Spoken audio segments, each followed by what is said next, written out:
আজকে আবার একটি জুয়েলারি ব্যাগের ডিজাইন নিয়ে চলে এসেছি। আগের দিন যে জুয়েলারি ব্যাগের ডিজাইনটা দেখেছিলাম সেটা অত্যন্ত সোজা ছিল। এটা একটু সামান্য কঠিন, কিন্তু দুই একবার দেখে নিলে এই ভিডিওটা সবাই করতে পারবে। প্রথমে সাদা কালারটা পুরোটা জায়গায় করে নিয়েছি, তার ওপর দিয়ে সুন্দর করে পেন্সিল দিয়ে ডিজাইনটা এঁকে নিয়ে তারপরে কালার ভরা। এটাও ভীষণই ইজি, যদি একটু চেষ্টা করো তো পারবে।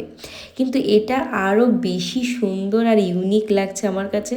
তো তোমাদের কাছে কেমন লাগবে সেটা দেখো, আর অবশ্যই চেষ্টা করো যারা যারা এরম একটু ইউনিক আইডিয়া রাখো আর চেষ্টা করে দেখতে পারো, অবশ্যই অনেক সুন্দর একটা ব্যাগ পেয়ে যাবে, যেটা ব্যবহার করতেও সচরাচর খুব ভালো লাগবে।